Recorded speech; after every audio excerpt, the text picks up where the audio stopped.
বিলের ওপর যেভাবে আমাদের রাজ্যের মুখ্যমন্ত্রী বক্তব্য রেখেছেন বিধানসভায়, আমি তাকে ধন্যবাদ জানাই।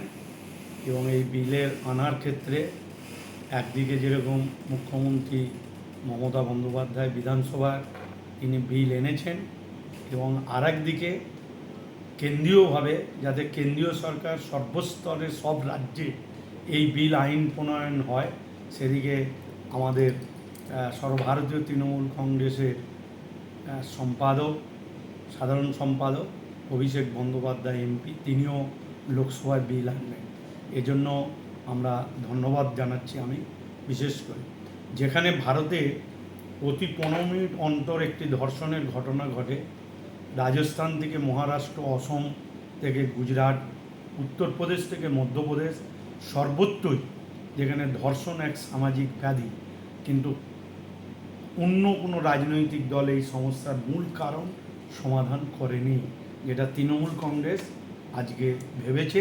এবং ভেবেছে বলেই আজকে অপরাজিতা বিল রাজ্যের মুখ্যমন্ত্রী এনেছেন, এবং পার্লামেন্টও আমাদের নেতা অভিষেক বন্দ্যোপাধ্যায় তিনি ব্যক্তিগত বিল নিয়ে আসবেন। এটা একটা সারা ভারতবর্ষকে পথ দেখাবে, তার কারণ বাংলা সারা ভারতবর্ষকে অতীত পথ দেখিয়েছে, এই ইস্যু নিয়েও বাংলা ভারতবর্ষকে পথ দেখাবে। কতজন লোক জানতো যে ভারতের অপরাধে 2002 সাল থেকে তথ্য অনুসারে আদালতের বিচারের জন্য যাওয়া ধর্ষকের মামলায় 2.56 অভিযুক্ত অপরাধী মাত্র প্রমাণ হয়েছে, বাকিরা বেকসুর খালাস হয়েছে। এই কারণেই মাননীয় মুখ্যমন্ত্রী মমতা বন্দ্যোপাধ্যায়ের নেতৃত্বে পশ্চিমবঙ্গ সরকার আজকে যে ঐতিহাসিক 3রা সেপ্টেম্বর 2024 অপরাজিতা নারী ও শিশু বিল, পশ্চিমবঙ্গ ফৌজদারি আইন সংশোধন পাস করেছেন। বিলে ধর্ষকদের জন্য মৃত্যুদণ্ডের কথা বলা হয়েছে, যারা একজন মহিলার সম্মান করতে জানে না। এটি সদ্য প্রবর্তিত ভারতীয় ন্যায় সংহিতার কয়েকটি ধারা সংশোধন করে তবেই এই বিল পাস করা হয়েছে। এই নতুন আইনে 3টি প্রধান নীতি রয়েছে: কঠোরতম শাস্তি, দ্রুত তদন্ত, দ্রুত বিচার। এই কারণেই বিলে বলা হয়েছে এই ধরনের মামলায় তদন্তের জন্য একটি অপরাজিতা টাস্ক ফোর্স আমাদের গঠন করা হবে। অপরাজিতা বিল আরও বলা হয়েছে যে ধর্ষণ মামলার প্রাথমিক রিপোর্ট দাখিল করা পর 21 দিনের মধ্যে তা তদন্ত শেষ করতে হবে। ব্যতিক্রমী ক্ষেত্রে এটি কেবলমাত্র 15 দিনের জন্য আরও বাড়ানো যেতে পারে। শিশুদের বিরুদ্ধে অপরাধ ক্ষেত্রে 7 দিনের মধ্যে প্রমাণ সংগ্রহ করা হবে।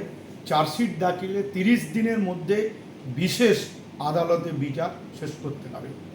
উত্তরপ্রদেশের ঝাঁসিতে একটি 17 বছরের কিশোরীকে চলন্ত গাড়িতে ধর্ষণ করা হয়েছে, এবং উত্তরাখণ্ডের এক নার্সকে ধর্ষণ করা হয়েছিল, যার মৃতদেহ 9 দিন পর পাওয়া গেল।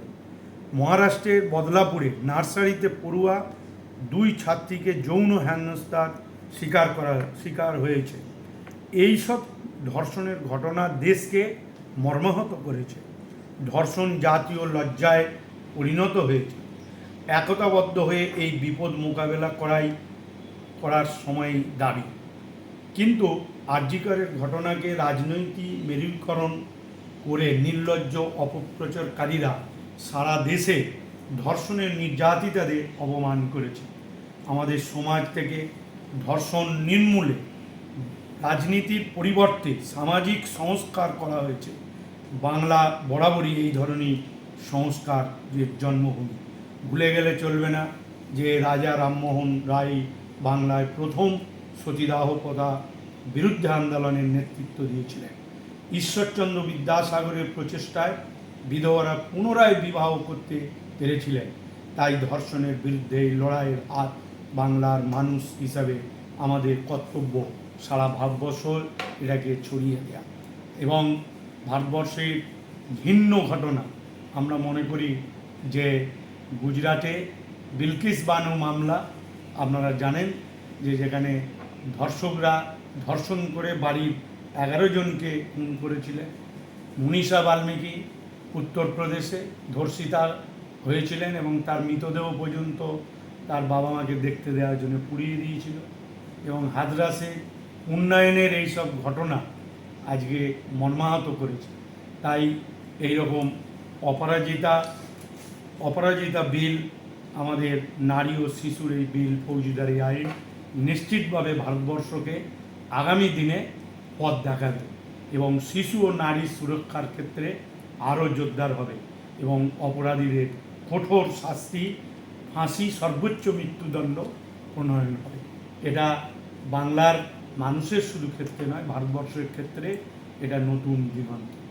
তাই আমরা সকলেই রাজ্যের মুখ্যমন্ত্রী মাননীয় মমতা বন্দ্যোপাধ্যায়কে এবং সর্বভারতীয় ক্ষেত্রে লোকসভায় ব্যক্তিগতভাবে বিল আনবেন অভিষেক বন্দ্যোপাধ্যায়, আমরা তাকে সকলকেই ধন্যবাদ জানাচ্ছি।